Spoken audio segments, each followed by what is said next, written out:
डर एक एहसास में आपका स्वागत है। इस चैनल पर आपको सुनने को मिलती हैं डरावनी और सच्ची भूतिया कहानियाँ।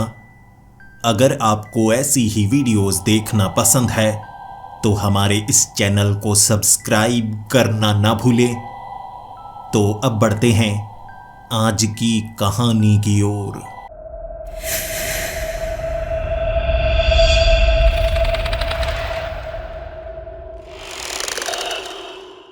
नमस्कार दोस्तों, मैं आपका दोस्त पुनीत और आपसे बस थोड़ी सी बात करना चाहता हूँ। मैं आपसे सुझाव चाहता हूँ। आपको कैसी कहानियाँ ज़्यादा पसंद है? मैं तो आपके लिए हर तरह की कहानियाँ ला रहा हूँ, लेकिन कुछ खास तरह की कहानियाँ अगर आप चाहते हैं मैं वो भी ला सकता हूँ। इसीलिए आपसे कुछ सुझाव चाहिए। क्या आपको देसी कहानियाँ ज़्यादा पसंद है या विदेशी कहानियाँ ज़्यादा पसंद है? आपको साइकोलॉजिकल थ्रिलर ज़्यादा पसंद है या सिर्फ भूतिया कहानियाँ पसंद है? बीच बीच में कुछ ऐसी कहानियाँ भी मैं आपके लिए लेकर आता हूँ जिसमें कुछ अतरंगी बातें होती हैं। बस मैं यही जानना चाहता हूँ कौन कौन कैसी कैसी कहानी को पसंद करता है। और ये कहानी मैं ख़ास तौर पर हॉरर लवर्स के लिए लेकर आया हूँ। ये कहानी बहुत ही खौफनाक है। आप इस कहानी को 10 में से कितने नंबर देना चाहेंगे? आप अपनी सारी बातें नीचे कमेंट्स में बता सकते हैं। मैं हर एक कमेंट का विश्लेषण करने की कोशिश करूंगा ताकि आपके मन को पढ़ पाऊं और आपके एंटरटेनमेंट के लिए और भी भयानक कहानियां ला पाऊं। मेरी कोशिश है आपकी रातों की नींद उड़ाना। तो अब बढ़ते हैं आज की कहानी की ओर। हेलो दोस्तों, मेरा नाम किशोर है और मैं उत्तर प्रदेश की एक छोटे से गांव का रहने वाला हूं। मैं अपने गांव का नाम एक खास कारण से बता नहीं रहा हूं, लेकिन जो मेरी कहानी है वो इतनी भयानक है कि आप शायद मेरे गांव का नाम ढूंढ पाएं। गांव के स्कूल से 12वीं कक्षा करने के बाद मैंने अपने पिता से जिद की थी कि मैं कॉलेज जाना चाहता हूँ, लेकिन मेरे पिता ने कह दिया था हमारे पास पैसे नहीं हैं। अगर मेरे पास पैसे होते मैं तुम्हें ज़रूर पढ़ाता। अब तुम्हें कोई काम करना चाहिए, लेकिन अगर तुम्हें कोई अच्छी नौकरी मिल जाती है उसके साथ साथ तुम अगर पढ़ाई करना चाहते हो तो कर सकते हो। इस बात के लिए मेरे पिता के साथ मेरा काफ़ी ज़्यादा झगड़ा हुआ था, लेकिन फिर मुझे समझ में आना शुरू हो गया मेरे पिता बिल्कुल सही हैं। उनके पास रुपए हैं ही नहीं तो वो दे कहाँ से? फिर मैं छोटा मोटा काम करने लगा और मेरे कुछ नए दोस्त बने थे। पहले मुझे लगा करता था कि जो मेरे दोस्त हैं वो कॉलेज जा चुके हैं, अब उनसे दूरी बन जाएगी, लेकिन मुझे ये नहीं पता था जहाँ पर मैं काम करूँगा वहाँ भी तो मेरे नए दोस्त बन ही जाएंगे। कुछ ऐसे जो मुझे अच्छी अच्छी बातें सिखाया करते थे कि सिर्फ मेहनत से काम नहीं बनता, दिमाग भी चलाना पड़ता है।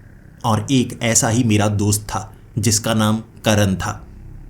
करण अपने गांव में घर में अकेला रहता था क्योंकि उसके माँ बाप शहर में शिफ्ट हो चुके थे, लेकिन वो गांव छोड़ना नहीं चाहता था और उसने अपने माता पिता से 1 साल का वक्त मांगा था। लेकिन कुछ समय से करण काफ़ी परेशान रहने लगा था। उसने मुझे कहा कि मेरे माँ बाप 1 महीना हो चुका है शहर में जा चुके हैं और वो बार बार मुझे वहाँ पर बुला रहे हैं, लेकिन मैं गाँव को छोड़ना नहीं चाहता। लेकिन घर में अकेला रहता हूँ तो डर बहुत ज़्यादा लगता है। मेरे भाई तो मेरे पास रहना शुरू कर देना, 1 साल की बात है, वैसे भी हम दोनों मिलकर ऐश करेंगे। देख, कुछ ऐसी चीज़ें हैं जो अकेले में की जाती हैं। सिगरेट पी जा सकती है, शराब पी जा सकती है, और अकेले में अगर कोई लड़की से चक्कर चलता है तो किसी को पता तक नहीं चलेगा। आजा मेरे साथ रहना शुरू कर दे भाई, अकेले में डर बहुत ज़्यादा लगता है। मैंने अपने घर में अपने पिता से बात की कि जहाँ मेरा नया काम है वहाँ जाने के लिए इस गांव से दूरी ज़्यादा हो जाती है। साइकिल मेरे पिता मुझे लेकर देना चाहते थे, लेकिन ये भी तो एक तरकीब थी। फिर मैं अपने दोस्त के घर चला गया, थोड़ा सामान लेकर आया था और फिर मुझे आज़ादी का एहसास हुआ। उस घर से काम पर जाना ज़्यादा दूरी नहीं थी, हम इकट्ठे ही जाते और इकट्ठे ही हम वापस आते। वक्त 5 बजे का हो जाता जब हम घर पहुंचते। फिर खुद ही हमें खाना बनाना पड़ता। लेकिन मेरा दोस्त बहुत ज़्यादा खुश था और मुझे भी अच्छा लग रहा था, क्योंकि मेरे पिता मुझे टोकते बहुत थे कि तू बैठा रहता है, अभी कुछ कर ले, शाम के वक्त भी काम किया जा सकता है। लेकिन अभी अभी तो पढ़ाई खत्म हुई थी, मैं आगे पढ़ना चाहता था, तो मैं थोड़ा कामचोर भी था। शाम के वक्त मेरा दोस्त काफ़ी ज़्यादा थका होता, क्योंकि उसका काम थोड़ा मेहनत वाला था। मेरा काम बैठे बैठे था, इसीलिए मैं थकता नहीं था। घर आकर हम कपड़े धोते, खाना बनाते। इतने में मेरा दोस्त कहने लगता, भाई मुझे तो नींद आई है, देख हमारे पास 2 कमरे हैं, तू उस कमरे में सो जा, मैं इस कमरे में सो जाऊंगा। जब तुझे नींद आए तो तब सोना, वैसे बाहर मत जाना, हमारा गांव कोई साधारण गांव नहीं है। मैं अपने दोस्त से ये जानना चाहता था कि उसके कहने का मतलब क्या है, लेकिन पहले दिन तो मेरे दोस्त ने कुछ खास बताया नहीं था। अगले दिन काम पर मैंने जिद की और पूछा, भाई सच बता दे, तो इतना ज़्यादा अकेले रहने से डरता क्यों था? और तब मेरे दोस्त ने बताया कि हमारे गांव में एक जगह ऐसी भी है, वहाँ पर कुल 10 घर हैं और उन 10 घरों में कोई नहीं रहता, और वहाँ पर एक कुआं है। उस कुएं से एक अजीब आवाज़ आती है, वो आवाज़ लोगों को खींचती है, और फिर जब पूरा चांद निकला होता है, कभी कभी कोई उस कुएं में कूद जाता है और फिर उसकी मौत हो जाती है। ऐसे उस कुएं से कई लाशों को निकाला जा चुका है। कहते हैं कि उस कुएं में कोई डायन रहती है। ये बात सुनने के बाद मुझे बहुत ज़्यादा हंसी आई थी और मैंने कहा, आज के ज़माने में तू ऐसी बातें कर रहा है? उसने कहा, भाई ज़माना बदलने से ऐसी ताकतें ख़त्म नहीं होती, समय समय पर हमें एहसास दिलाती रहती हैं। और मैंने कहा, मैंने तो कोई एहसास नहीं किया। कोई बात नहीं, मैं भी एहसास करके देख लूँगा। अब इसी गांव में रहना है ना, तो रात के वक्त घूम कर देखूँगा। लेकिन मेरे दोस्त ने मुझे चेतावनी दी थी, देख मेरे भाई, तेरी जिम्मेदारी मुझ पर है, क्योंकि तू मेरे पास रहने के लिए आया है, इसीलिए रात को बाहर मत घूमना। फिर भी तू घूमना चाहता है तो गांव में घूम सकता है, वो पीछे वाले इलाके में मत जाना। वैसे वहाँ देखकर ही तुझे पता चल जाएगा, रास्ता कच्चा भी है, वहाँ घास भी ज़्यादा उगी है, तो ऐसी जगह जो वीरान सी लगे उस तरफ मत जाना रात को। मैंने हामी भर दी थी, लेकिन मैं कभी भी किसी की बात नहीं मानता था। जो मेरे मन में सही लगता मैं वही माना करता था। मुझे जो कमरा मिला था वो खिड़की वाला मिला था। फिर भी अपने दोस्त की बात की इज्जत मैं रखना चाहता था, लेकिन जवानी में कभी कभी आप खुद पर नियंत्रण नहीं कर पाते। कमरे के बाहर किसी के चलने की आवाज़ आई। ये पायल पहने किसी लड़की के पैरों की आवाज़ थी। जैसे ही मैंने खिड़की से बाहर देखा, वो लड़की चलकर काफ़ी दूर जा चुकी थी और दूर से वो लड़की मुझे काफ़ी अच्छी लगी। फिर मुझे लगा चलो मैं भी बाहर घूम ही लेता हूँ, अगर और लोग भी बाहर घूम रहे हैं तो मैं भी घूम सकता हूँ। लेकिन असल में मैं उस लड़की को एक बार देखना चाहता था, क्योंकि जैसी खुशबू खिड़की के पास से आ रही थी और वो प्यारी सी पायल की आवाज़, मैं बस उसका चेहरा देखना चाहता था। मैं घर से बाहर निकला, उस तरफ चलने लगा। वो लड़की काफ़ी आगे थी, लेकिन फिर भी मैं उसके पीछे पीछे जाता रहा। देखने में ऐसा बिल्कुल नहीं लग रहा था कि मैं उसका पीछा कर रहा हूँ। काफ़ी दूरी बनाकर मैं उसके पीछे पीछे जाता रहा। वहाँ पर तो स्ट्रीट लाइट लगी हुई थी, लेकिन फिर वो लड़की चलते चलते उस वीरान से इलाके की तरफ बढ़ने लगी। मुझे साफ दिख रहा था वो छोटा सा रास्ता था जो कि ईंटों से बनाया गया था, लेकिन उनके बीच से घास निकली हुई थी। वो घास भी काफ़ी ज़्यादा थी, जो ये बयां कर रही थी कि इस तरफ कोई नहीं आता। उसी घास के बीच से निकलती निकलती, जहाँ काफ़ी ज़्यादा अंधेरा भी था, वो घरों के पास से निकल रही और वो घर टूटे फूटे से लग रहे। ये शायद वही इलाका था जहाँ जाने से मेरा दोस्त मुझे मना कर रहा था, लेकिन वो लड़की तो आगे बढ़ती जा रही थी। मैं भी उसका पीछा करने लगा, लेकिन कुछ घरों के पास जब वो पहुंची, मुझे नहीं पता किस गली में निकल गई। वहां पर अंधेरा था, और वैसे भी आज पूरा चांद निकला हुआ था। जब मैं इधर उधर झांकने लगा, भले ही मुझे डर बिल्कुल नहीं लग रहा था, लेकिन दोस्त की बात मेरे दिमाग में अब भी घूम रही थी। फिर मैंने सोचा, इस तरफ मैं आया ही हूं तो देख कर ही जाता हूं, क्योंकि मैं इन चीजों पर यकीन नहीं करता। एक बार उस लड़की का चेहरा देखना चाहता था जहां से वो लड़की निकल कर गई थी। मैं आंखें बंद करके भी उसका पीछा कर सकता था। एक उसकी पायल की आवाज और एक वो खुशबू। सच बताऊं, आंखें बंद करके भी मैं एक दिशा में बढ़ता जाता जहां से खुशबू आ रही है तो उसके करीब पहुंच सकता था, लेकिन वो खुशबू यहीं तक थी। आसपास घरों में दरवाजे तक लगे हुए नहीं थे। वो टूटे फूटे घर थे और यहीं तक खुशबू का क्या मतलब? वो लड़की अब किस तरफ चली गई? और फिर सामने से मुझे आवाज आई, पानी पिला दो, मुझे पानी पिला दो।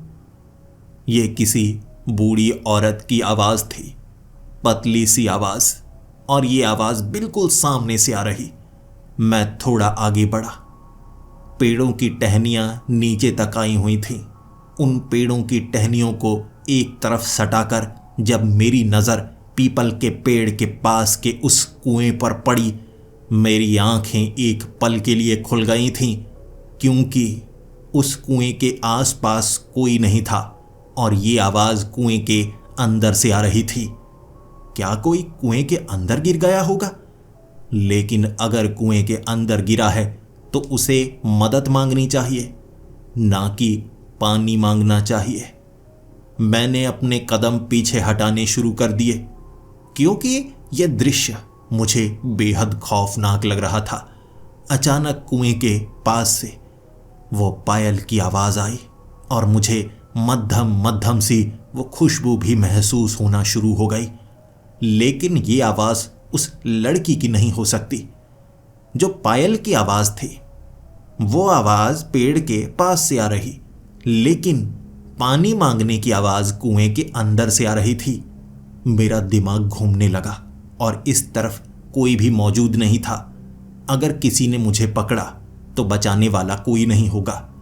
समझदारी इसी में है, मैं यहां से चुपचाप निकलूं, क्योंकि ये जो भी लोग हैं मुझे आवाज लगा रहे हैं, यहां तक खींच कर लेकर आए हैं, मेरे बारे में जानते हैं। चुपचाप निकलने में समझदारी है और कभी यहां तब आऊंगा जब किसी को पता ना लगे। चलता चलता मैं घर के अंदर आ चुका था। शायद अंदर आने की वो आहट मेरे दोस्त को आ गई, इसीलिए मेरा दोस्त जल्दी से मेरे कमरे में आया और फिर मुझसे पूछने लगा, तू अपने कमरे में नहीं था, कहाँ गया था? मैंने उसे कहा, कुछ नहीं, मैं बस बाहर गया था, वैसे ही बेचैनी सी हो रही थी तो मुझे लगा मैं बाहर थोड़ा घूम कर आता हूं। फिर मेरे दोस्त ने कहा, तू उस तरफ तो नहीं गया था ना, सच बता, वैसे भी आज पूरा चांद निकला था, सच बता, तू कुएं की तरफ तो नहीं गया था? मैंने कहा, नहीं नहीं, कुएं की तरफ मैं क्यों जाऊंगा, तूने मेरा पीछा तो नहीं किया? उसने कहा, नहीं भाई, मैंने तेरा पीछा नहीं किया, लेकिन यहां पर जो होता है ना उसके बारे में मुझे पता है। वादा कर, आज रात तू बाहर नहीं जाएगा। मैंने कहा, वादा करता हूं भाई, नहीं जाऊंगा। फिर मेरे दोस्त ने कहा, कल सुबह तुझे कुछ बताना है, उन बातों पर थोड़ा गौर करना, उसके बाद ही रात के वक्त बाहर निकलना।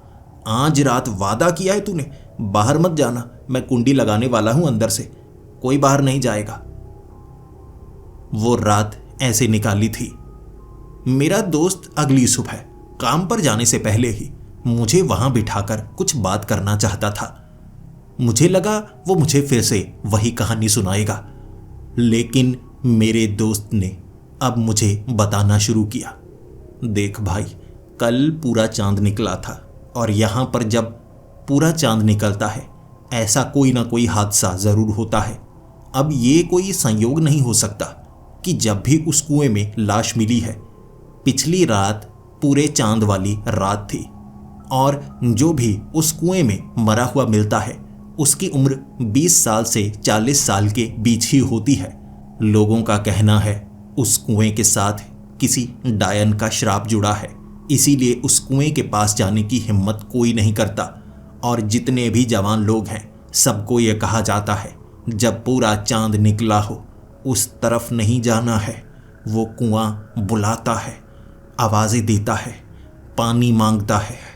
इसीलिए तुझे मैं कहता हूं तू उस तरफ गया तो नहीं था ना। मेरे दोस्त की बातें ऐसा लग रहा था जैसे सच हों, क्योंकि मैंने वो आवाज़ सुनी थी।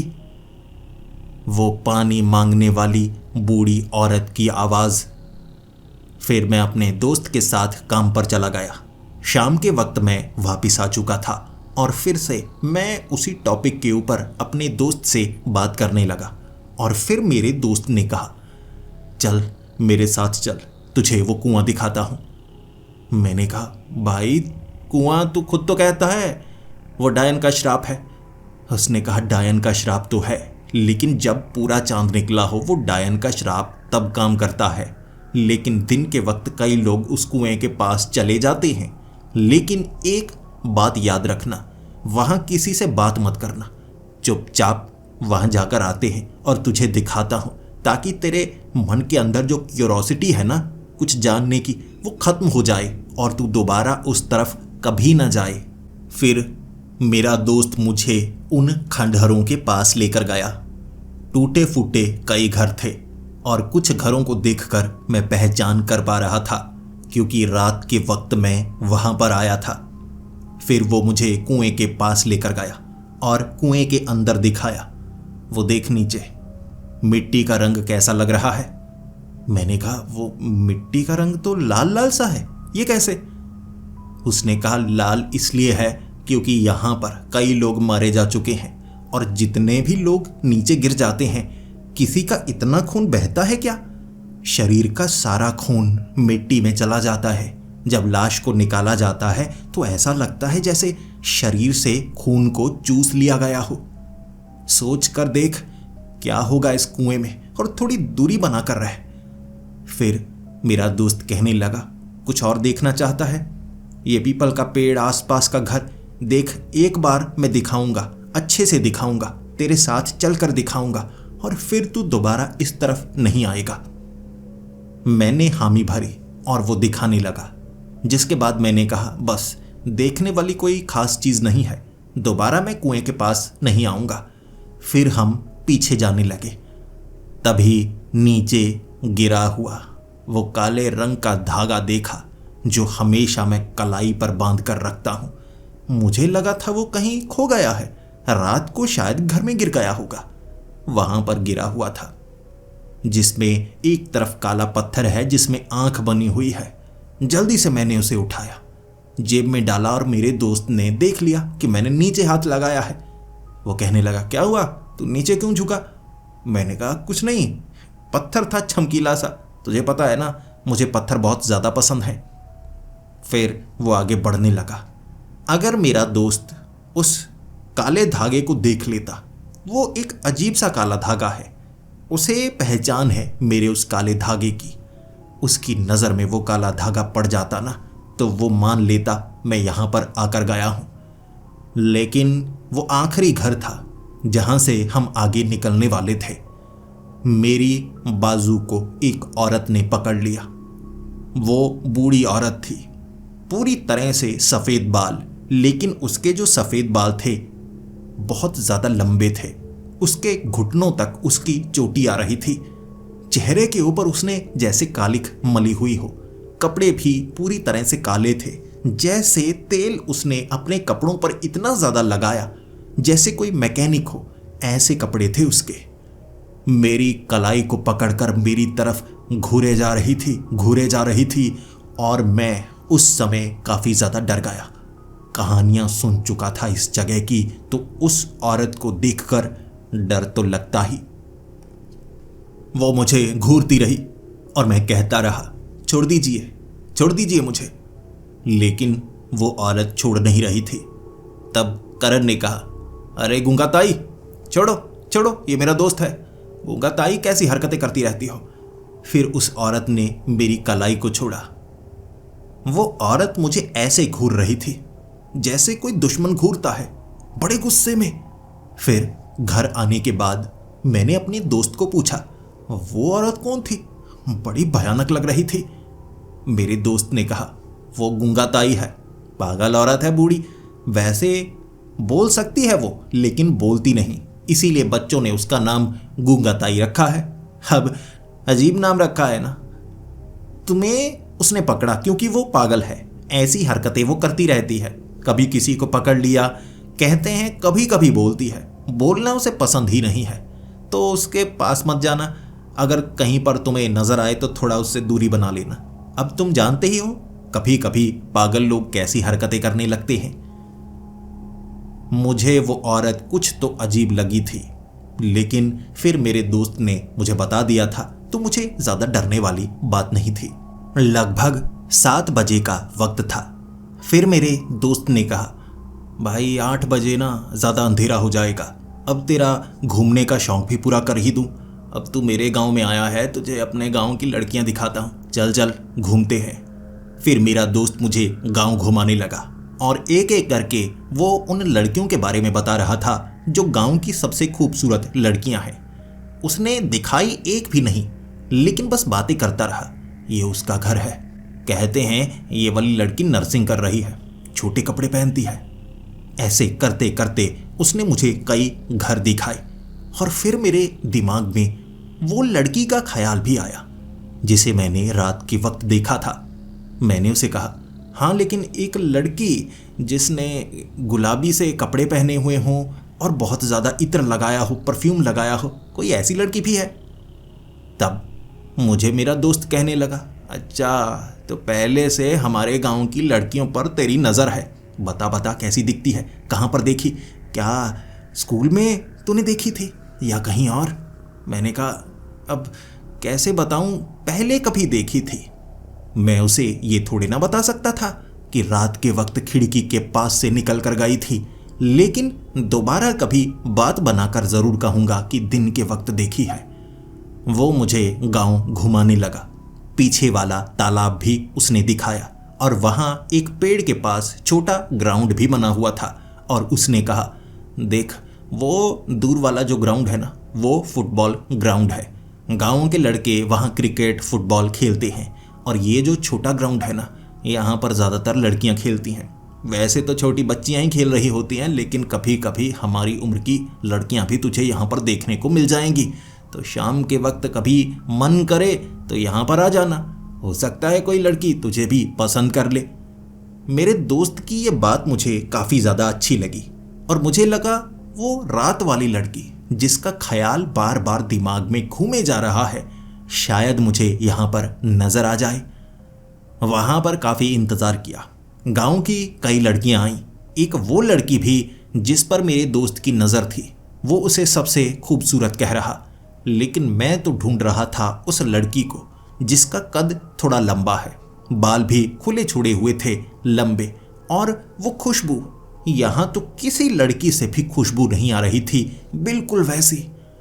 फिर रात का वक्त हो चुका था, खाना हमने खा लिया था। वो अपने कमरे में चला गया मुझे धमकी देकर कि तुझे वो कुआं दिखा दिया, खबरदार अगर तू उस तरफ गया। मैं भी अपने कमरे में बैठा हुआ, आंखें कब भारी होंगी इसका इंतजार कर रहा था, लेकिन कमरे में खिड़की बंद थी। वो खुशबू अपने आप मेरे नाक से निकलती हुई मेरे दिमाग तक गई और मेरे दिल की धड़कन को तेज कर दिया। मैं एकदम हैरान सा हो गया। हल्की हल्की नींद आई थी, लेकिन एकदम आंखें फट सी गई। अरे ये तो वही खुशबू है। भागकर मैंने वो खिड़की को खोला और फिर से वो लड़की मुझे नजर आई जो आगे की तरफ बढ़ती जा रही थी।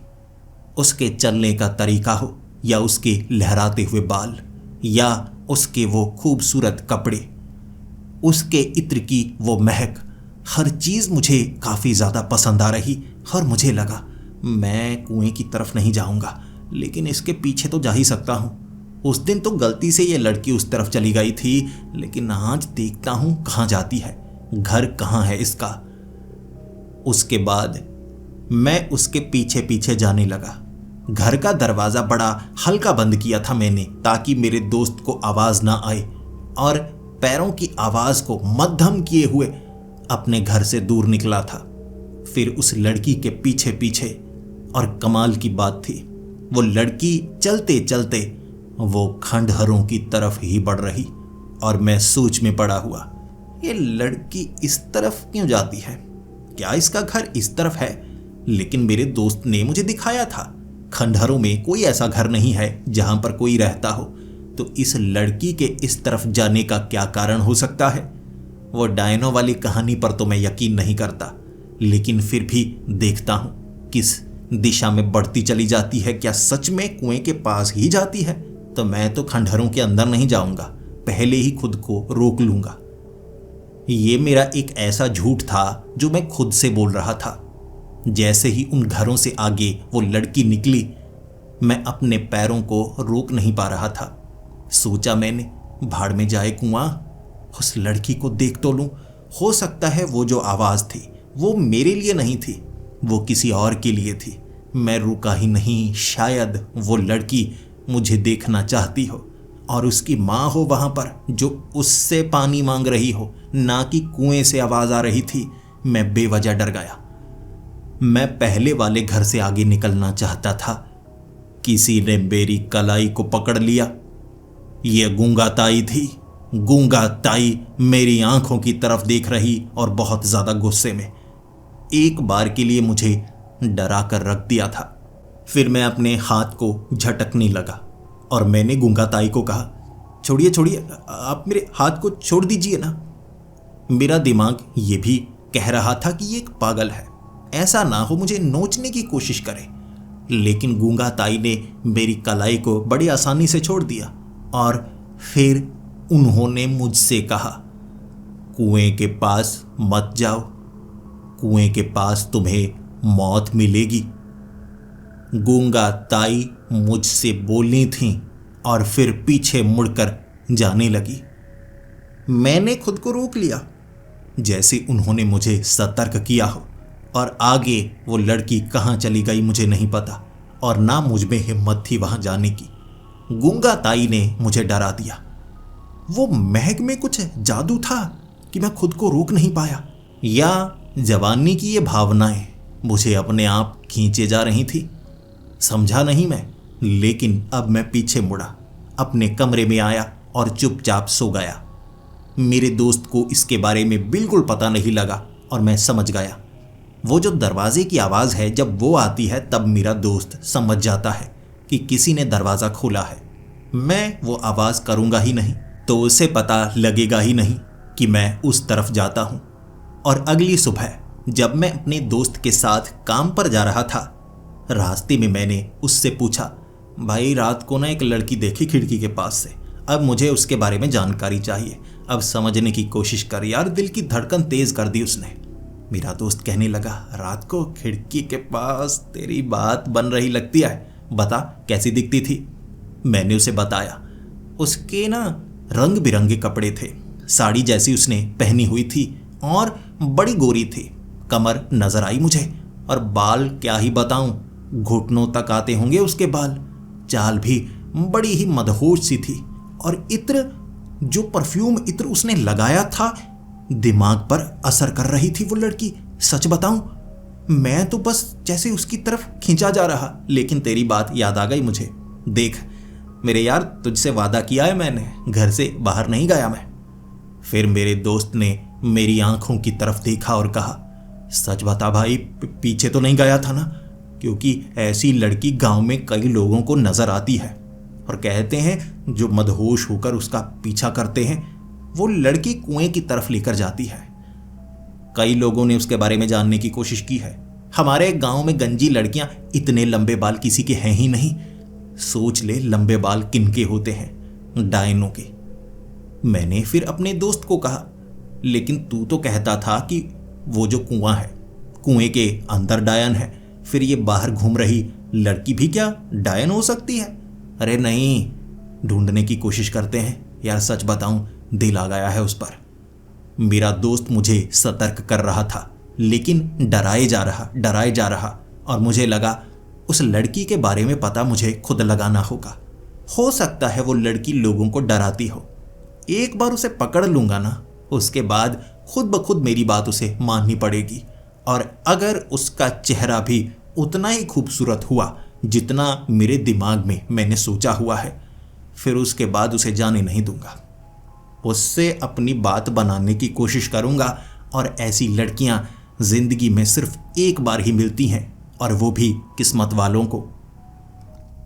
मेरा दोस्त मेरी भावनाएं समझ नहीं रहा था, तो मुझे लगा अब उससे बात करने में कोई खास फायदा नहीं होगा, क्योंकि वो बात को घुमा फिरा कर वहीं पर ले आएगा। रात के वक्त अब मुझे वो लड़की देखनी थी, लेकिन खिड़की के पास वो आई ही नहीं। शायद देर रात आएगी, लेकिन मैं पहले घूमना चाहता था। 9 बजे मैंने अपने दोस्त को कहा, देख भाई, अब तो बाहर घूम सकता हूं ना? तुझे मैंने कहा है मैं उस तरफ नहीं जाऊंगा, अब गांव में घूमने तो दे। समझने की कोशिश कर, मैं बस उस लड़की को ढूंढना चाहता हूं। मेरे दोस्त ने कहा, ठीक है, अगर तुझे वो लड़की ढूंढनी है तो ढूंढ सकता है, लेकिन मेरी बात समझने की कोशिश जरूर करना। उन खंडहरों की तरफ कोई भी जाए, पीछा मत करना। मैंने कहा, ठीक है भाई। उसके बाद मैं गांव में घूमता गया। देखना उस लड़की को चाहता था, किस तरफ से आती है, किस तरफ जाती है। लेकिन अचानक वहां पर मुझे गूंगा ताई नजर आ गई। वो गूंगा ताई घरों के पीछे से निकल रही थी। स्ट्रीट लाइट गली में आगे लगी हुई थी, लेकिन घरों के पीछे से भी छोटे मोटे रास्ते थे। गूंगा ताई एक ऐसे ही रास्ते से गुजरती हुई मुझे नजर आई, तो मैंने उनका पीछा शुरू कर दिया। ये औरत है तो बेहद अजीब, किसी से बात नहीं करती, लेकिन उस दिन उसने वहां जाने से मुझे रोका था। मैं उस औरत के पीछे पीछे, और वो गूंगा ताई गांव से बाहर निकली और खंडहरों की तरफ नहीं गई, बल्कि दूसरी तरफ जा रही। तो मैंने सोचा मैं पीछा कर सकता हूं, क्योंकि मैं खंडहरों की तरफ नहीं जा रहा, अपना वादा नहीं तोड़ना चाहता। मैं उसके पीछे पीछे गया और वो औरत मुझे एक ऐसी जगह लेकर गई जहां पर मुझे एक पुराना शमशान घाट या कब्रिस्तान नजर आया। कब्रें भी बनी हुई थी और एक तरफ शमशान घाट, जिसकी पहचान बड़ी आसानी से हो जाती है। वो औरत शमशान घाट के अंदर राख में हाथ डाल डाल कर कुछ ढूंढने लगी थी। मैं छिप गया। मैं देखने लगा ये पागल औरत कर क्या रही है, लेकिन राख में से हाथ मार मार के वो पत्थर या हड्डियों को टटोल रही थी। हड्डियों को टटोल टटोल कर उसने एक लिफाफे में डाला। फिर जल्दी से उस शमशान घाट से बाहर निकली और गांव से और ज्यादा दूर आगे की तरफ पहुंची, एक ऐसी जगह जो बड़ी अजीब सी थी।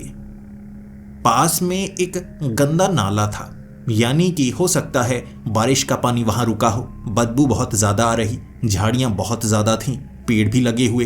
कोई यहां पर आना पसंद नहीं करेगा, लेकिन उन झाड़ियों के बीच उस औरत ने एक पत्थर की ऐसी जगह बनाई जहां पर वो बैठ सकती थी। दूर दूर तक कोई उसे देख नहीं सकता था, क्योंकि आसपास घने पेड़ इस तरह से लगे हुए कि कोई वहां बैठा हो और आग जलाए तो किसी को पता ना लगे। उसने वहां पर आग जलाई।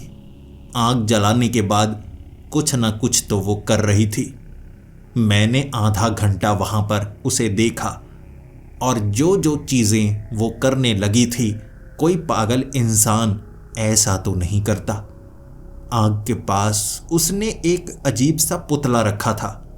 वो गुड़िया नहीं थी, पुतला था, जिसकी आंखें लकड़ी की बनी हुई और उसे कपड़े से बनाया गया था। उस पुतले को आग के दूसरी तरफ रखा, खुद आग के इस तरफ बैठी हुई कुछ बुड़बुड़ा रही थी। क्योंकि मैं थोड़ी दूरी पर था तो साफ देख नहीं सकता था, सुन नहीं सकता था, लेकिन मैंने उस पुतले को हिलते हुए देखा। हो सकता है हवा के कारण, जो हल्का हल्का हवा का झोंका आ रहा है, वो पुतला उस कारण हिल रहा है। लेकिन मुझे उसकी हिलती हुई आंखें भी नजर आ रही थीं, क्योंकि जिस दिशा में मैं खड़ा था मुझे इतना एहसास तो हो रहा, ये कोई झूठ नहीं हो सकता, आंखों का भ्रम नहीं हो सकता। लेकिन क्या इसमें कोई सच्चाई हो सकती है? क्या गूंगा ताई किसी तरह का काला जादू करती है? वो रात मैंने ये घटना देखी और फिर मैं वापस आ गया। और वापस आने के बाद सबसे पहले मैंने अपने दोस्त को कहा, करण करण मेरी बात सुन, कहाँ है? उठ उठ जल्दी उठ। मैंने अपने दोस्त को उठाया और फिर मैं उससे बात करने लगा। देख, पहले वादा कर तू गुस्सा नहीं करेगा। उसने कहा, बता बता तूने ऐसा क्या किया है कि मुझे गुस्सा आए? मैंने कहा, तू वादा कर। उसने वादा किया तो मैंने उसे पूरी घटना के बारे में बताया कि मैं उस लड़की को ढूंढने के लिए गया था। मुझे गूंगा ताई नजर आई और जब गूंगा ताई मुझे नजर आई तो मुझे लगा कि गूंगा ताई का पीछा करना चाहिए। इसीलिए वो कब्रिस्तान शमशान घाट की तरफ जा रही थी। अंदर गई, राख से उसने हड्डियां निकाली और उसके बाद मैंने उसे पीछे वाले गंदे नाले के पास देखा। वो काला जादू कर रही थी और उसके पास एक अजीब सा पुतला था। वो पुतला शायद हिल रहा था या कुछ होगा उसमें जिससे वो अपने आप हिलता होगा, लेकिन मैंने अपनी आंखों से देखा।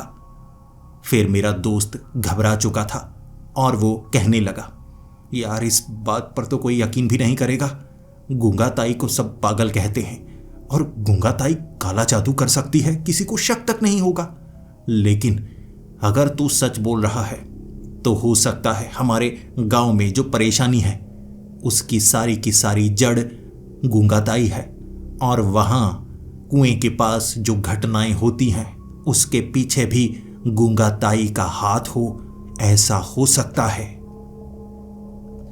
मैं उस कमरे में अपने दोस्त से बात कर रहा था, तभी मुझे वो महक आई, वही महक उस लड़की की। और वो महक मैंने महसूस की और फिर अपने दोस्त को कहा, ये देख तुझे इत्र की एक खुशबू आ रही है। उसने कहा, हाँ हाँ बड़ी अच्छी, फलों जैसी। मैंने कहा, ये उस लड़की के शरीर पर लगा इत्र है, जल्दी से खिड़की से देखते हैं, तुझे मैं दिखाता हूं उस लड़की को। मैंने तब खिड़की खोली, आगे से चलकर जा रही वो लड़की नजर आई और मैंने कहा, भाई वो देख, इसे देखने के लिए मैं बाहर गया था, मिली ही नहीं। गूंगा ताई मिली, मैं उसके पीछे पीछे चल पड़ा और मुझे लगता है ये लड़की ना कुएं की तरफ जाती है, भाई इसके बारे में पता लगा दे। मेरा दोस्त कहने लगा, यार ये देखने में खूबसूरत लगती है, इसके बाल लंबे हैं और डायनों के बाल इतने लंबे होते हैं, देख सही, घुटनों तक उसके बाल आ रहे हैं। मैंने कहा, देख मेरे भाई, तू मेरे साथ चल, देखते हैं वहां पर। अब तू साथ चलेगा तो डर भी नहीं लगेगा। जो भी वहां कोई हादसा होता है वो किसी अकेले के साथ होता है ना, लेकिन अगर कोई साथ हो फिर तो कुछ नहीं होगा। चल चल साथ चल, देखते हैं ये किस तरफ जाती है। मेरा दोस्त मेरे साथ साथ है। हमने उस लड़की का पीछा किया।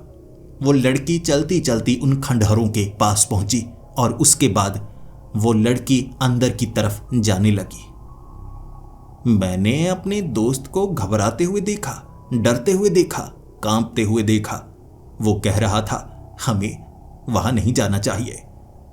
मैंने अपने दोस्त को कहा, नहीं यार, हम कुएं के पास नहीं जाएंगे, और कुएं के पास नहीं जाएंगे तो कुछ नहीं होगा। चल चल देखते हैं ना, हो सकता है ये लड़की डराने के लिए इस तरफ जाती हो, या इसे पता है इसका पीछा कोई करेगा, इसीलिए बचने के लिए ये यहां से घूमकर कहीं चली जाती होगी। लेकिन यार देख, मेरे दिल की धड़कन कितनी तेज है, पता लगा दे इसके बारे में, ये है कौन। वो लड़की चलती चलती कुएं के आगे गई और पेड़ के पीछे गई। वहां जाकर वो रुक गई, आगे की तरफ पेड़ से नहीं निकली। मेरा दोस्त जो मेरी बाजू को पकड़े हुए मुझे कह रहा था कि चल यहां से हमें जल्दी निकलना होगा, लेकिन मैंने कहा उस लड़की से मिलना है, बस एक बार सवाल जवाब करने हैं, चल ना। उसकी पायल की आवाज़ और उसकी महक हमें यहाँ तक ले आई थी। मैं अपने दोस्त को खींचता हुआ कुएं के पास लेकर आया। हमने जब पेड़ के पीछे देखा था, वो लड़की पेड़ के पीछे मौजूद नहीं थी, आसपास कहीं पर नहीं थी, जैसे उस पेड़ के पीछे से वो छिपती छिपाती कहीं निकल गई हो। और फिर मैंने अपने दोस्त को कहा, यार वो कहाँ गई? अरे यार, आवाज़ भी नहीं लगा सकते, अब आवाज़ लगाएंगे हो सकता है वो लड़की गलत मान जाएगी। जबकि मेरा दोस्त कह रहा था, वो लड़की नहीं है भाई, गायब हो चुकी है। और तब कुएं से आवाज आई थी, मुझे पानी पिला दो। ये आवाज जब कुएं के अंदर से आई, हमारे रोंगटे खड़े हो गए। घबराहट के मारे हम दोनों का बुरा हाल हो चुका था, लेकिन मेरा दोस्त भागता उससे पहले मैंने उसे पकड़ा और कहा, डर को एक बार खत्म करना है, पता तो लगाएं ये आवाज कहां से आती है। शायद इस कुएं के अंदर कोई जाता होगा। मुझे लगता है वो लड़की तो नहीं जाती। एक बार उसे पता लग जाए कोई पीछे है तो यहां से आवाज लगाकर डराती होगी। देखें तो सही। टॉर्च मेरे पास थी। कुएं के पास मैं अपने दोस्त को लेकर आया, वो डरा हुआ। जब अंदर मैंने टॉर्च की रोशनी मारी, यकीन कीजिए वो दृश्य हम दोनों ने देखा था। वो कुआं खाली नहीं था, भरा हुआ था। उस कुएं में लाल रंग का खून था जो काफी ऊपर तक, और उसके ऊपर एक भयानक औरत। उस खून के ऊपर से बाहर निकलने की कोशिश कर रही वो औरत बहुत करीब थी किनारे के, और वो औरत इतनी खौफनाक थी, इतनी खौफनाक। उसकी आंखें पूरी तरह से काली थीं। आंखों की पुतलियां नहीं थीं, काले गड्ढे थे, और उसके बाल जैसे केंचुए हों लहरा रहे थे। खून भी समंदर की लहरों की तरह उबाल मार रहा था, उछल रहा था ऊपर की तरफ, और उसकी जो उंगलियां थी वो सांप की तरह थी, खुली हुई। बस इतना देखा और फिर उसकी वो आवाज, मुझे पानी पिला दो। बस हम भागे, बहुत तेजी से भागे, और मुझे भी अपने दोस्त की बात पर यकीन हो गया। डरते हुए हम वहां से निकले थे, और घर पहुंचने के बाद मेरा दोस्त मेरे साथ झगड़ा करने लगा। अगर मैं मारा जाता, मैं अकेला बेटा हूं अपने माँ बाप का, अगर मुझे कुछ हो जाता तो इसकी जिम्मेदारी कौन लेता है। मैं भी शर्मिंदा था, क्योंकि वो गलती मैंने ही की थी। वो तो जाना नहीं चाहता था, मैं उसे लेकर गया था, इसीलिए मुझे गलती का एहसास हो रहा। हम आपस में झगड़ा कर रहे, लेकिन अचानक खिड़की खुली ही थी तो मेरी नजर वो दूर वाले घर के पीछे पड़ी। घर के पीछे से निकल कर जाती मुझे गूंगा ताई नजर आई, और मैंने अपने दोस्त को कहा, वो देख यार, बात मान मेरी, ये गूंगा ताई कुछ ना कुछ तो करती है, ये गूंगा ताई कुछ ना कुछ तो करती है। मेरा दोस्त मुझसे झगड़ा कर रहा और कह रहा था, तू मरना चाहता है तो मर, तेरी जिम्मेदारी अब मेरी नहीं, क्योंकि तू पागल हो चुका है। मैं रात के वक्त घर से बाहर नहीं निकलने वाला। अब अगर तू घर छोड़कर जाना चाहता है तो जा सकता है, तुझसे अच्छा तो मैं अकेला रह लूंगा। दोस्तों में झगड़ा होता ही है। मुझे लगा था सही समय पर वो समझ जाएगा, लेकिन वो कुएं के राज को मुझे सुलझाना तो था ही। इसीलिए जब मेरा दोस्त अपने कमरे में चला गया, मैं इतना डरा था। वो कुएं की डायन को देखने के बाद खौफजदा था, लेकिन फिर भी मैं बाहर निकला। मुझे पता था गूंगा ताई का घर किस तरफ है, इसीलिए एक बार मैं गूंगा ताई के घर के अंदर झांकना चाहता था, देखना चाहता था गूंगा ताई को, आखिर वो करती क्या है। क्योंकि गूंगा ताई पागल है, कोई उससे बात नहीं करता, कोई उसके घर में नहीं जाता, और कोई उसे अपने घर में लेकर नहीं आता। अलग थलग लोगों ने उसे किया हुआ है, लेकिन कभी कोई ये सवाल नहीं करता उसके पास खाने पीने के रुपए कहाँ से आते हैं, वो खाती पीती क्या है, भूखी नहीं मरती तो करती क्या है। ये सवाल कभी किसी ने नहीं पूछा था। मैं चुपचाप घर से बाहर निकला। गूंगा ताई के घर के पास पेड़ के पीछे से मैं छिप कर देख रहा था, आखिर वो करती क्या है। भले ही घर के अंदर मैं देख नहीं पा रहा, ऐसी खिड़कियां कौन लगाता है जिससे अंदर कुछ भी देखा ना जा सके, ना कोई रोशनदान। अंदर आग तो वो जलाती ही नहीं होगी, क्योंकि धुएं के लिए एक भी चिमनी नहीं थी। हमारे गांव में हर एक घर में चिमनी थी, इस घर में नहीं है। कभी किसी को शक हुआ तो क्यों नहीं हुआ। जिसके बाद उस घर से निकलती एक लड़की देखी मैंने, अब उस लड़की का कद बिल्कुल उतना ही लग रहा था जितना उस लड़की का था जिसका मैं पीछा किया करता था। लेकिन ये बड़ी साधारण सी लड़की लग रही। लेकिन जब थोड़ा और करीब से देखा, वो कोई लड़की नहीं थी, एक पतला लड़का था और उस लड़के से वो खुशबू आ रही थी। मेरा दिमाग घूमने लगा। इसका रंग भी साफ है, अगर इसको वैसी साड़ी पहना दी जाए, लंबे बाल लगा दिए जाएं, ये तो बिल्कुल उस लड़की जैसा लगेगा। खुशबू भी बिल्कुल वैसी ही आ रही है। फिर वो लड़का चल ऐसे रहा था जैसे किसी के वश में हो। उसने आंखें बंद की हुई थी, फिर भी उसे नजर आ रहा किस तरफ मुड़ना है, किस तरफ जाना है। और थोड़े घर आगे उसका घर था। उसने दरवाजा खोला और फिर उस घर में चला गया। मेरा तो दिमाग घूम गया। ऐसा कुछ मैंने पहले कभी नहीं देखा था। वापिस आया मैं। अगली सुबह मैंने अपने दोस्त को कहा, मुझे लगता है वो कुएं का राज, गूंगा ताई का राज और उस लड़की का राज मुझे पता है, मैं तुम्हें बता सकता हूं। उसने कहा, भाड़ में जा, मुझे नहीं जानना। देख, तू मुझे बुरा फंसाएगा। तू भी गांव को छोड़ दे। मुझे लगता है तुझ पर असर होने लगा है और अगली बार जब पूरा चांद निकलेगा, मुझे डर है तेरे साथ कुछ बुरा ना हो जाए। हर कोई जिसके साथ ये हुआ ना, उससे पहले वो ऐसी पागलों जैसी हरकतें ही करता था। फिर उसकी लाश कुएं के अंदर से मिली। और कुछ खास लोग हैं जो ये कहते हैं, लेकिन बच्चों तक ये बात नहीं पहुंचती कि वो जो कुआं है ना, वो बलि मांगता है। और जैसे जैसे वो बलि लेता जा रहा है, वो डायन ना खून से ऊपर आती जा रही है।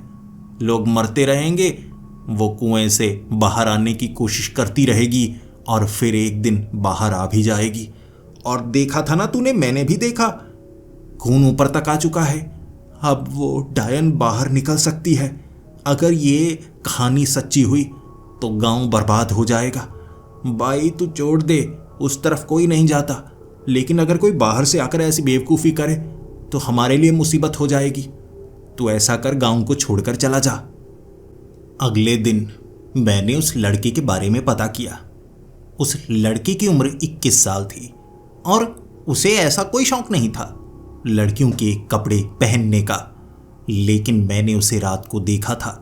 वो उस घर में अकेला रहता है क्योंकि उनके माँ बाप के पास गांव में 3 घर हैं और पीछे जो गाय भैंस उसने रखी हुई हैं, उसकी देख रेख वो लड़का करता है। तो उस घर में वो अकेला रहता है। तभी किसी को पता नहीं चलता होगा। रात के वक्त वो लड़की बनकर घूम रहा है। कहीं अगला शिकार वो तो नहीं। लेकिन मुझे किसी के साथ समझदारी से बात करनी होगी क्योंकि मुझे इस पर पूरा शक था। मैंने गांव के मुखिया को ये बात बताने की कोशिश की, लेकिन शुरू में वो मानने को तैयार नहीं थे। मैंने मुखिया जी को कहा, अगर मैं आपको सबूत दूं और मैं ये भी बताऊं अगला शिकार कौन होने वाला है, क्या आप मेरी बात पर यकीन करेंगे? फिर जैसा मैं कहूंगा क्या आप वैसा करेंगे? मुखिया बात मान गए और पहली शर्त थी रात को उन्हें मेरे घर में रहना होगा, लेकिन किसी को बिना बताए। मेरे दोस्त ने हामी जरूर भर दी, लेकिन वो कह रहा था तू मुसीबत को गले में डाल रहा है। लेकिन मैं इस गांव को मुसीबत से बाहर निकालना चाहता था। रात के वक्त मुखिया मेरे पास थे और वो महक जैसे ही मुझे आई मैं समझ गया।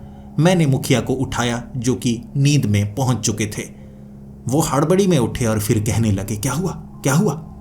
मैंने कहा, देखिए वो लड़की चलकर आगे की तरफ जा रही थी। मैंने कहा, मुखिया जी ये वही लड़का है और ये लड़की का वेश धारण करके वो कुएं की तरफ जाएगा। लेकिन मुखिया कह रहे, ये लगती लड़की है, बाल लंबे हैं, ऐसी लड़की जिसका डील डॉल ऐसा हो, मेरी पहचान में तो कोई नहीं आ रही। इतनी लंबी लड़की गांव में है ही नहीं। मैंने कहा, मुखिया जी चलिए मेरे साथ। मुखिया जी मेरे साथ थे। 2 और लोग मुखिया जी ने लिए और हम छिपते छिपाते उन खंडहरों के पास पहुंचे। टांगे मुखिया जी की भी कांप रही थी। फिर हमने उस लड़की को पेड़ के पीछे जाते हुए देखा। मैंने कहा, मुखिया जी रुकिए, हमें कुएं के पास नहीं जाना, मैं नहीं चाहता कुछ बुरा हो। और पेड़ के पीछे वो लड़की गायब हो गई, शायद छिप गई होगी। मैंने तब कहा, मुखिया जी चलिए मेरे साथ, आपको अब दिखाता हूं वो लड़की कुछ समय बाद कहाँ आएगी। फिर गूंगा ताई के घर के पास हम इंतज़ार करने लगे और 1 घंटे बाद वो लड़की गूंगा ताई के घर के अंदर जाती हुई नजर आई।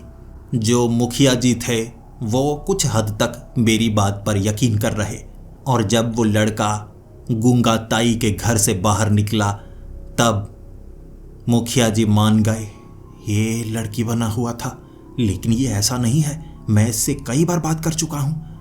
गूंगा ताई, ये गूंगा ताई के घर में क्यों जाता है और लड़की के कपड़े पहनकर कुएं के पास क्यों जाता है? मुझे लगता है तेरी बात सच है। फिर मैंने मुखिया जी को कहा, तो आगे भी आप वैसा ही कीजिएगा जैसा मैं कहता हूँ, क्योंकि अगर हमने किसी को पकड़ने की कोशिश की हम पूरे राज से पर्दा नहीं उठा पाएंगे। हमें सच का पता लगाना होगा, ना हम इस लड़के से पूछताछ करेंगे और ना ही कोई खास हरकत करेंगे। फिर अगली रात हमने गूंगा ताई को वो गंदे नाले के पास जादू टोना करते हुए देखा, जहां पर वो पुतले को रखकर कुछ कर रही थी। मुखिया जी वहां पर भी गूंगा ताई को पकड़ना चाहते थे ताकि गूंगा ताई ये कर रही है उन पर इल्जाम लगाया जाता। मैंने कहा हमें जड़ को खत्म करना है, हमें टहनियां नहीं काटनी, ये सब टहनियां हैं, हमें जड़ की पहचान करनी है।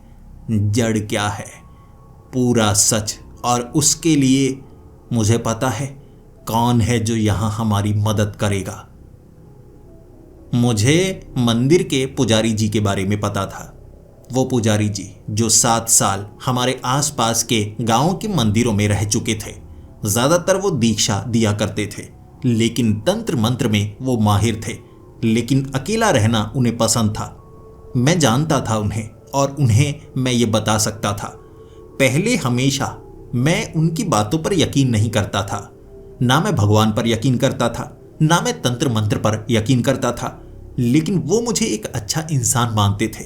तो कभी कभी जब मैं मंदिर जाता था उनसे बातें करना मुझे पसंद था, बहस करना पसंद था, और वो कहते थे जब सच में कुछ ऐसा तुम्हारे सामने आएगा तुम्हारी आंखें खुल जाएंगी, और जो नास्तिक होते हैं वही सबसे बड़े आस्तिक बनते हैं।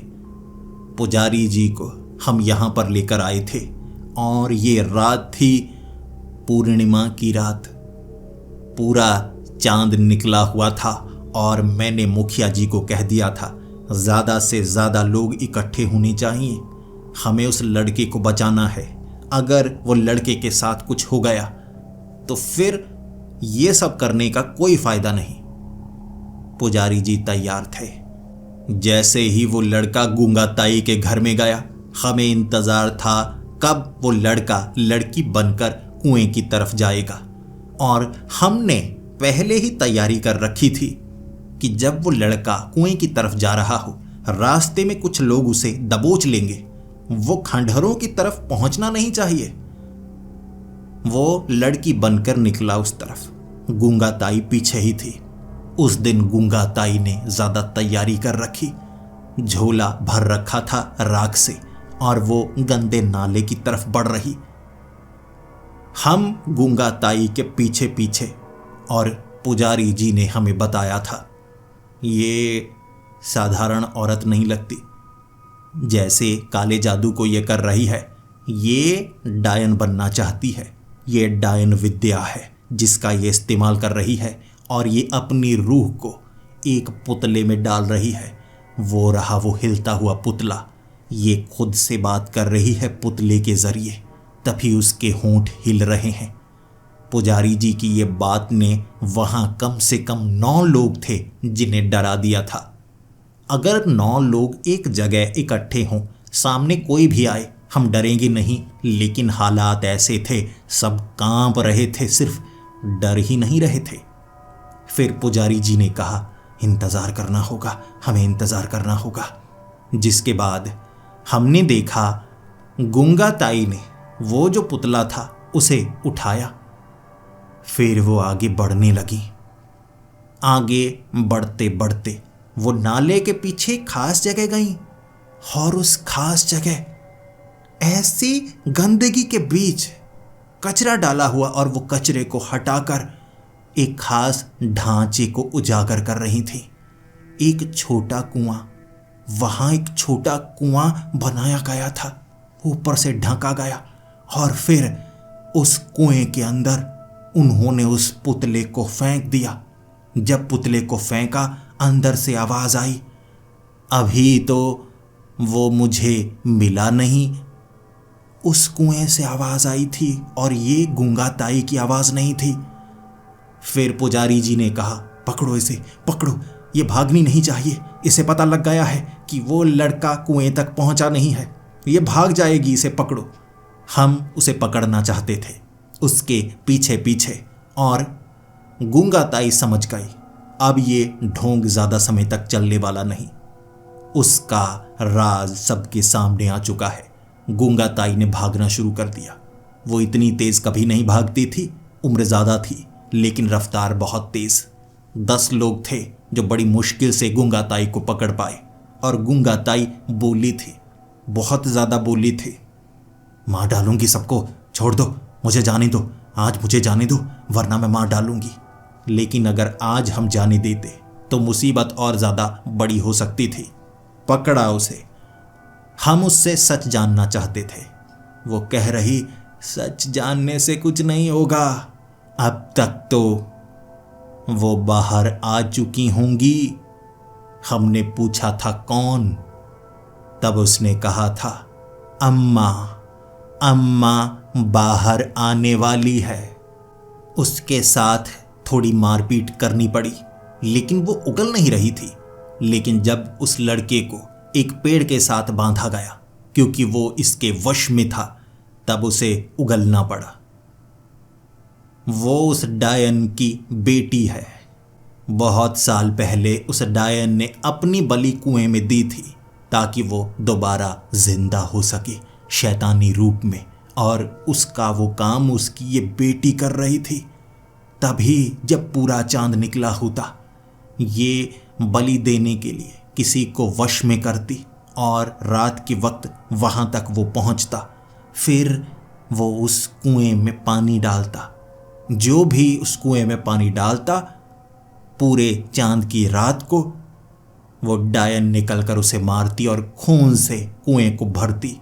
वो लगभग शिखर के करीब थी, लेकिन गूंगा ताई को ये नहीं पता था, ये शिकार हम वहां पहुंचने ही नहीं देंगे।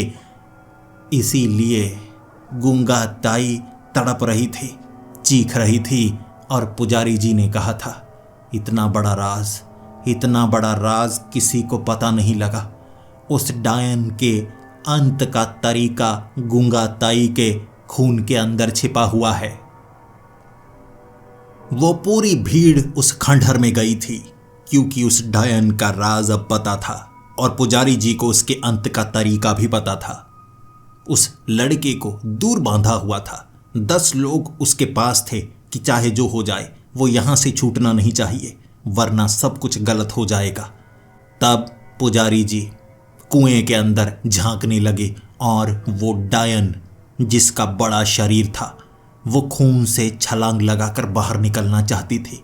उसका हाथ कुएं से आधा बाहर आता, लेकिन अभी और खून की जरूरत थी, तब वो बाहर आ पाती। उससे पहले पहले सच का पता लग गया। पुजारी जी ने बाजू को काटा था गूंगा ताई के, और उस खून को कटोरी में डाला था। वो डायन की चीखें निकल रही थी, क्योंकि वो नहीं चाहती थी खत्म होना। उसका खून उसके अंत का तरीका था, और दूसरों का खून उसके जीवन के लिए जरूरी था। जब उसकी बेटी का खून उस कुएं में डाला गया, तब वो सारा खून सूखने लगा, और वो तल तक पहुंच चुकी थी। गूंगा ताई भी खुद को छुड़ाने की कोशिश कर रही, और उसका चेहरा भी भयानक होता जा रहा, क्योंकि दोनों की ताकत जुड़ी हुई थी। गूंगा ताई भी ताकतवर इसलिए थी क्योंकि उसकी माँ, वो डायन जो कुएं की शैतान थी, वो अभी तक जिंदा थी, पूर्ण शरीर में आने के लिए विचलित हो रही, और पूरा खून सुखा दिया गया। फिर पुजारी जी मंत्र पढ़ने लगे, और मंत्र को पढ़ते पढ़ते कुएं में आग लगाने के लिए उन्होंने कहा था और फिर कहा इस कुएं को आग लगाने के बाद बंद करना होगा। सब लोग एक एक पत्थर इसमें डालते चले जाओ और हमेशा के लिए इस कुएं को बंद कर दो। पूरे गांव में थरथराहट हुई थी। जब पुजारी जी मंत्र पढ़ रहे थे, कुआं कांप रहा था। हमारे पैरों तले जो जमीन थी वो हिलती हुई महसूस हो रही, लेकिन कोई भी उस जगह से गया नहीं था। जब वो पत्थरों को मंत्र पढ़ते पढ़ते कुएं में डाला जा रहा था, अंदर से अपने आप आग लगना शुरू हो गई और वो डायन धू धू करके जलने लगी। अंत में गंगा जल का छिड़काव हुआ था ताकि दोबारा उसकी ताकत इस कुएं से निकल ना पाए। अंत उसका खून ही था। जब ये सब खत्म हो गया, गूंगा ताई जकड़ चुकी थी। गूंगा ताई मर गई, खून बहने के कारण नहीं, जैसे उसकी उम्र ही बहुत ज्यादा हो। उसकी चमड़ी सूख गई, वो एक मम्मी के समान बन गई थी। सूख कर हड्डी का ढांचा सिकुड़ा हुआ। पता नहीं कितनी उम्र थी उसकी, किसी ने कभी भांपा ही नहीं। उसका जीवन भी उसकी मां के साथ ही खत्म हुआ। फिर उसके शरीर को जलाया गया, उसका अंतिम संस्कार किया गया और वो लड़का भी उसके वश से बाहर निकला। इस गांव में सिर्फ एक ही डायन का वास नहीं, दो दो डायनों का वास था। और अगर कुएं की वो उसकी अम्मा डायन जिंदा हो जाती पूर्ण शरीर में तो विनाश होता। लेकिन इन सब का अंत हुआ था और उसके बाद दोबारा इस गांव में वैसी घटना कभी नहीं हुई। उस कुएं से कोई आवाज नहीं आई। गूंगा ताई कभी किसी को नजर नहीं आई क्योंकि उसका अंत हो चुका था। मैं उस गांव में उसके बाद भी 2 साल तक रहा और ऐसा कभी महसूस नहीं किया। ये मेरी जिंदगी की सबसे भयानक कहानी है। वो दृश्य बड़े खौफनाक थे। अगर आपने इस कहानी को शुरू से लेकर अंत तक सुना है और खास तौर पर आंखें बंद करके, तो वो दृश्य आपकी आंखों के सामने भी घूमे होंगे। कितनी भयानक रातें थी और ये कहानी आपको कितना डरा पाई, आप उसकी जानकारी कमेंट्स में ज़रूर दीजिएगा। और जैसे मैंने पहले आपसे सवाल पूछा है, उन सवालों के कुछ जवाब देने की कोशिश ज़रूर करिएगा। मैंने आपकी आज की रात इतनी भयानक बनाई है तो बदले में आपके कुछ विचार भी बनते ही हैं। तो मिलते हैं अगली वीडियो में, तब तक के लिए डरते रहें।